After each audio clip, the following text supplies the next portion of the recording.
Hey guys, it's Alex, and today I'm coming to you from Power by the Hour. It's Saturday, I think February 16th. February 16th? I don't know, the Saturday after Valentine's Day. And today I'm gonna do something that I think is pretty cool. I have never had the opportunity to do anything like this. So a lot of people know that I have the red Mustang, the 2015 Mustang, which is basically bone stock right now minus a fuel system.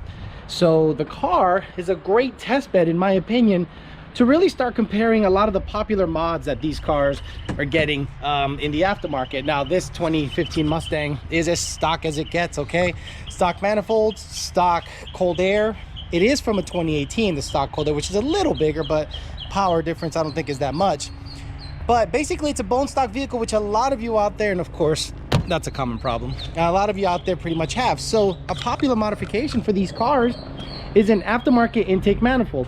So everyone's out there fighting all the time about which manifold makes more power, which manifold is better for their car. So today I have the opportunity to test out two manifolds aside from the stock one. Here we have a very popular 2018 manifold, which will utilize the stock throttle body. And what I'm gonna do is I'm gonna lock out the IMRCs. Why? Because I really don't want to start routing a bunch of crap. I want to make sure that the car is consistent. And if you get it tuned by us anyway, we basically ask you to lock them out, because a lot of the pigtails that use the IMRC or keep the IMRC function either work or don't, and depending on how you route a lot of the vacuum hoses and all that crap, it might not work. So we say lock them out for ease of use. Now here we have a GT350 intake manifold. Luckily it came with all of the aspirator hose assembly, which is nice, because I'm just going to go ahead and plop this onto this guy and interchange them. So what is this test going to look like? Well, luckily I don't have a dog in the fight when it comes to selling manifolds. I don't care about selling manifolds. My job is to tune whatever combination you have. So this is what the test is going to look like. The 2015 Mustang is currently on E85. It's going to stay on E85 most of its life. I am not going to do the pump gas game. The second test will be with the 2018 manifold, stock throttle body, stock cold air. And the final test, again, it'll be E85, and I'm gonna lock the timing at about 30 degrees. And this guy will be the last guy I test. Now, I could not get an adapter in time in order to fit the stock throttle body on, so I do happen to have a GT350 throttle body. Now, a lot of you are gonna say, oh, there it is. It's gonna make more power because of the GT350 throttle body. Actually, in every single test I have done, an aftermarket throttle body has never made noticeable power gains on any manifold, on an 18, on a 350, or even on a stock one. This is for me, for ease of use, to be able to just slap it on and not have to get an adapter, and then I can find a way of coupling the stock cold air onto this guy and make the test. Now, if you're gonna go out there and say, well, that's not a fair comparison, well, honestly, you don't have the data that I have or we do. These guys don't make big of a difference. So I might actually prove that in a later test, but today we're gonna do stock manifold, 18, then GT350 with a 350 throttle body. Let's get it going.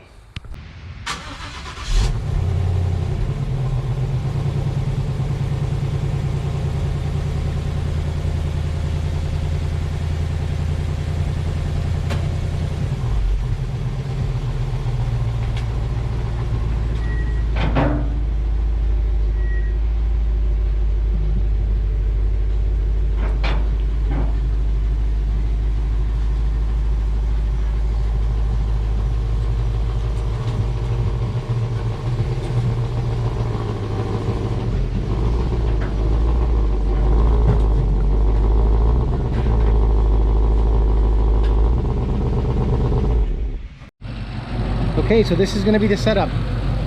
The car has now had the ABS pigtail unplugged. If you're going to do a dyno, unplug the ABS pigtail. As you can tell, no tip, no tricks, no trickery.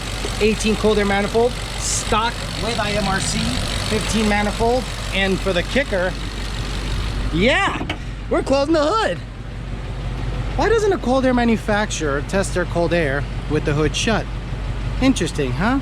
So what I did do is have the fan so that there is some airflow coming into right here where all the Ford designed openings are meant to work. I'm not going to put it too close because I don't want it to be a ram air effect, but that'll work. All right, so the car has been ghost riding for a little bit. Make sure the engine coolant temperature is up to at least 175, 180. And let's take a look at that right now. Cylinder head temp 190. Perfect. Let's make a pull.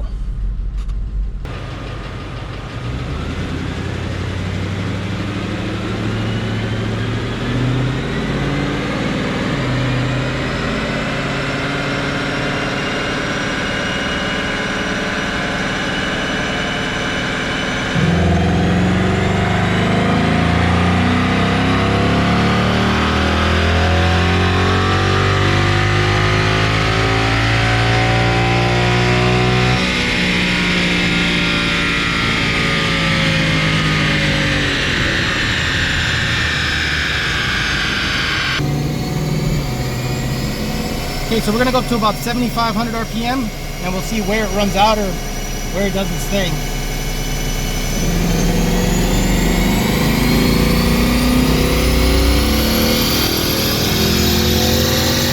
It's taking forever.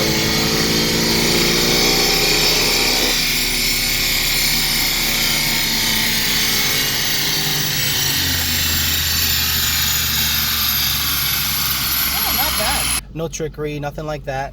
Oh, that's STD. Let's make it SAE so we can be on the same playing field. Perfect. 385, 375. Let's call that the numbers. SAE, correction, smoothing 5. Let's say that's the guy right there. So, as you can see, little wavy, but honestly, the car felt linear and smooth. So what you're going to see is it saw peak torque at 4,200 RPM, looks like. It saw peak torque, 4,225. And then this is where they intersect, okay? And then torque dropped off pretty hardcore, and then horsepower kind of was a little wavy, but again guys, this is all about the graph and smoothing. So it's all peak horsepower at 6,500 RPM. You see how it rolls off after 6,500 RPMs? That's indicative of this intake manifold. Anything above 6,500, they tend to kind of peter out. So we do shift these cars at about 7,200 because guess what? You're going to go faster if you shift at 7,200 with a stock manifold than if you shift at 8,000, because you see the roll off. That's usually power loss and airflow. So now let's bolt on the 18 manifold. Before I take everything apart, I almost forgot to mention to you guys that I did install a set of FIC 1000 cc injector, their 1000H part number. The reason I did that is because I did anticipate going to different manifolds. So on these cars, you can run E85 with stock injectors and the stock manifold. Again, injectors do not make a power difference, okay? Sorry for that, think different, but they on themselves, on their own, do not make any power difference. So I installed, in anticipation, a set of FIC injectors. So I wanted to run an FIC injector on E85 with the stock manifold, and then those injectors will need to be used when you use an aftermarket manifold on E85 on these cars. The stock injectors are just not, it's a little too close, so we prefer you get an aftermarket injector. Do you need an FIC 1000? Probably not. An LU47 does fine, but we all know the 1000cc can set you up for boost later on down the road. So if you want to buy injectors, buy them once, get yourself a set of at least 1000cc injector. I chose FIC 1000s with their data, seems to have tuned pretty damn good. Now we're going to do the same test with the same injector with the 18 manifold.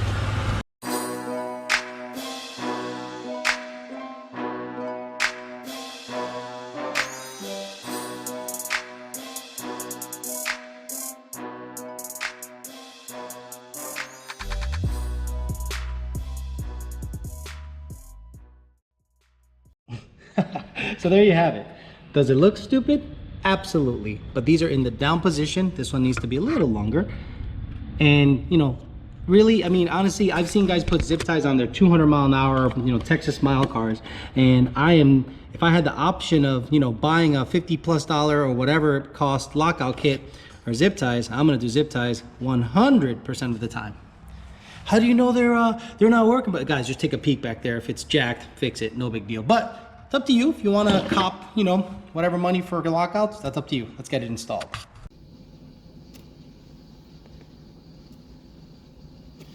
Okay, so I went ahead and made changes to the 18 manifold without any IMRC. So basically lockouts, for lack of a better word. So I'm going to wait for it to flash. It says it'll take 3 minutes to flash. I'm going to warm it up again, make sure there are no leaks. I will data log, idle, and slow rev to make sure that when I installed the manifold, there aren't any, you know, areas where there's unmetered air coming in. So I'm going to do that. If it all looks good, make a pull, see what it does. It's the exact same tune, except I loaded a value file that has no IMRC configurations specifically for the 18 manifold. So hopefully that works. We'll see a power difference. Hopefully we'll see how much of a power difference, and then we'll try the GT350 manifold. Okay, after a lot of chasing vacuum issues, I had a bit of a vacuum leak for a while. So on the 18 manifold, got that fixed. The data looks really good now. I data logged to make sure it was good. Let's just make a pull and stop talking shit. Let's get some numbers out there. Make sure cylinder head temperature is at least 180. Yeah, 189, just like it was before. IAT is 93, just like before. Let's make a pull, see how it goes.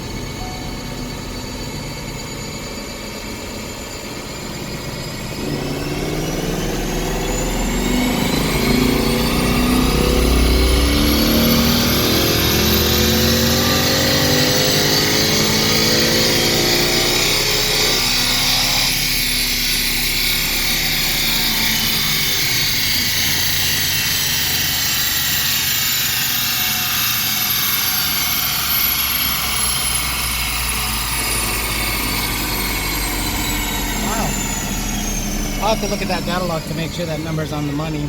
But according to the log, or according to the dyno graph, it made less horsepower with an 18 manifold. That'd be crazy, because honestly it's on E85 and everything. So I'm going to stop the log, take a look at it, see what's going on.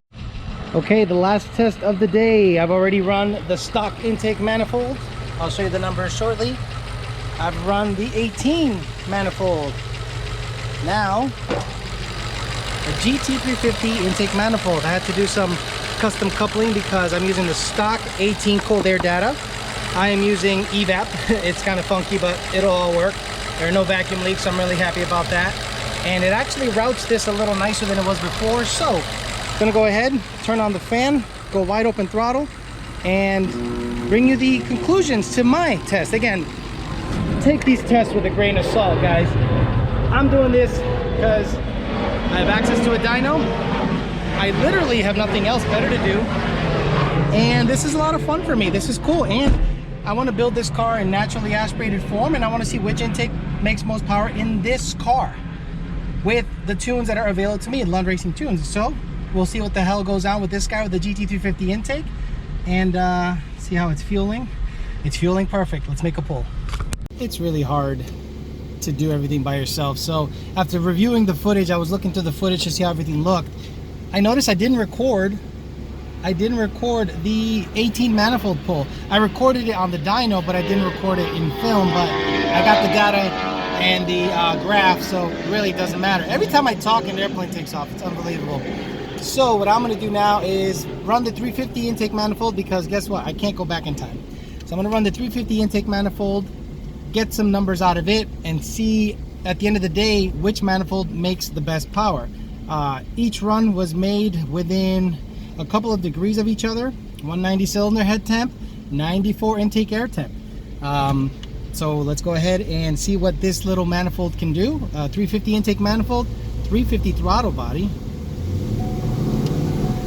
stock 18 cold air, through catalytic converters on E85.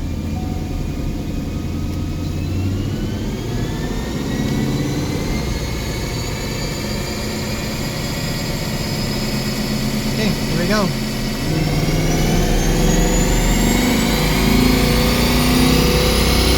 Going to about 7,700.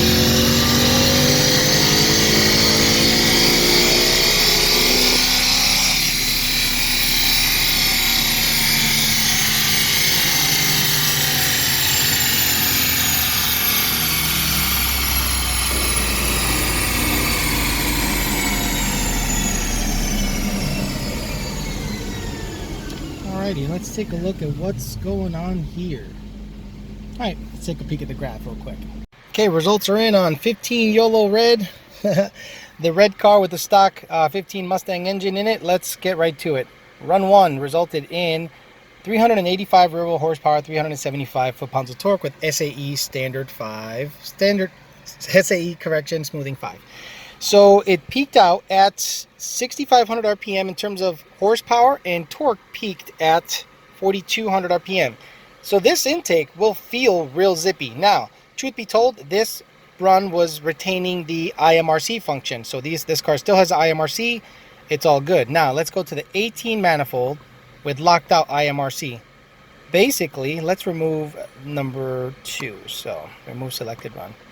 So this is the 18 manifold. It made 382, but guess where it made 382? Way higher in the RPM band. Let's go put the blue is stock manifold, red is 18 manifold. And as you can see, just like we kind of figured out, these manifolds don't really start to shine until 6,800 or so RPM. You got to be way up in the revs. Okay, now remember guys, this car has a catalytic converters, E85, so the octane wasn't an issue. Okay, so there you have it. You peak with the stock manifold at 385 at about 6,500. You peak with a 18 manifold at 7,000. But look at the difference. It's a damn good split. Okay, we're looking at about close to a 30 horsepower split in this area, 375 to 350. That is noticeable as hell. This car is going to pull like a freight train up top.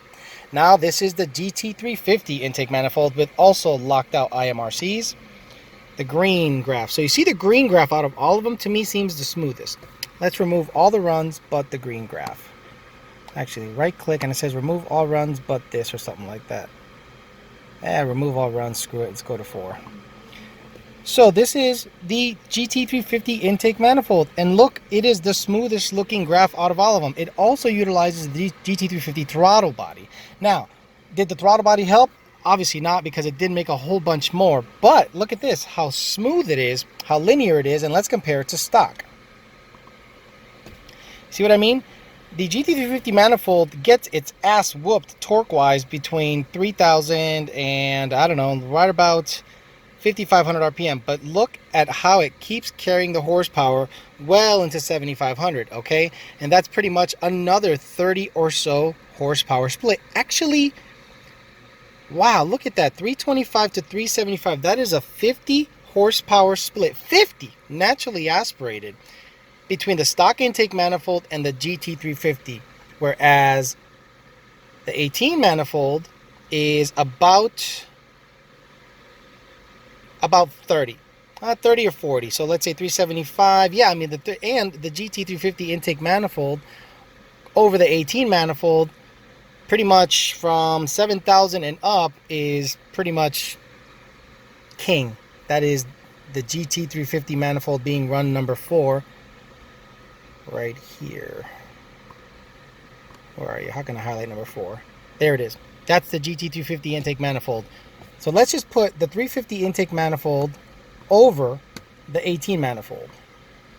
Run 2, run 4. There you go. That's kind of the proof. Proof is in the pudding. I can't even talk anymore. I have been literally working, changing manifolds all day. For what? Right? For what? To give you guys information. That's all. To give you guys information. If you're going to get a tune and you want some information, I am not selling you a goddamn thing. I think all manifolds, every single manifold has an upside. The stock manifold has more torque, as seen here. More torque everywhere until about 6,500 RPMs, then it literally kind of dies. The 18 manifold, based on price, is pretty damn great, and it actually is comparable to, actually it makes a little more torque than the GT350 intake manifold. And the GT350 intake manifold simply makes the most power up top, period. It's the red graph. So they all have their upsides. Price, torque. If you want to have an auto car, I think I'm going to want the torque. So the question is, which one am I keeping out of all these guys? Well, guess what?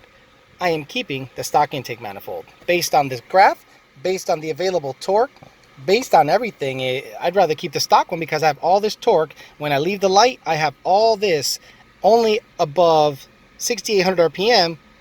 Well, the 18 and the 350 manifold outshine my stock manifold. What a freaking Saturday. I am telling you, I'm beat. And why did I do this? I did it for my own curiosity. I've never really had anyone test an automatic bone stock. I am saying bone stock Mustang with stock cold air, stock 18 cold air, stock catalytic converters, stock gear, stock everything. Do a shootout to see what the car will do stock. Now, once you start removing cats, changing gears, stalling it differently, well, different manifolds will react differently. But as of today, this was basically the outcome. The stock 2015 manifold performed excellent. It actually peaked at the same peak that all the other manifolds did. They were all peak within 3 horse, but this guy peaked at about 6,500, and after that it rolled off real fast. The 18 manifold did not make as much torque. I did lock out the IMRC with my custom delete kit. Check out my custom delete kit. That's right, zip ties for the win. And it ended up making about the same horsepower as the 15 manifold, but it made it way up top, well over 7,000 RPMs, well over 6,800 RPM. It didn't roll off as hard, and there was a noticeable split of about 30 horse at that RPM. So obviously at that high of an RPM, you're gonna make a lot more horsepower than on the stock 15 manifold, but you will not have as much torque day-to-day driving as you will with the stock intake. But as I suspected all along, King Daddy was the 350. Now, a lot of you guys are gonna go, well, you have the throttle body, so that's gonna obscure the test. Well, you know what? This isn't scientific, motherfucker. This is my own personal test. I wasn't about to order a $60 adapter just to have a fair test. These throttle bodies do not give you 1 more horsepower, and I will prove that in a later test where I will buy the throttle body adapter and put it on the stock manifold or the 18, because honestly, a throttle body in a naturally aspirated application doesn't necessarily make a ton of horsepower. And as you saw, they were all within about 3 or 4 horsepower of each other. But this guy, the 350 intake manifold, rolled off a lot less than, not a lot, let's just say a lot, about 10 more horse, above 7,000 RPMs than the 18 manifold. So that begs the question, which is the best intake? Honestly, I think they're all good, and they all serve a different purpose. The stock manifold is perfect for day-to-day driving, getting out of a light, getting out of situations, because it has more torque than the other 2. The 18 manifold makes great power for the price. Makes damn good power for the price. You're gonna suffer some torque loss down low, especially if you lock out the IMRC. Now this test completely is completely different, especially when it comes to a manual, so keep that in mind. And then the GT350 intake manifold is the most expensive out of the 2 manifolds, the 18 and the 350, but it flows the most. It seems to be the most friendly for high RPM use, just like the GT350, which has like an 8,000 RPM limiter. And usually at the end of the day, something like that is going to cost you like $600 to $700. So I understand why people wouldn't want to buy it. They'd rather get a ported version of an 18 manifold and say, you know what, I'll probably make about the same as a GT350 intake manifold. So budget, that's your guy. Day-to-day driving and you really don't want to mod your car, that's your guy. Highest RPM potential, that's your guy. In my opinion, non-scientific, I'm bored as fuck, and I have a free Saturday in paradise on a dyno, and I'm taking advantage of it. Thanks for listening, guys. Talk to you later.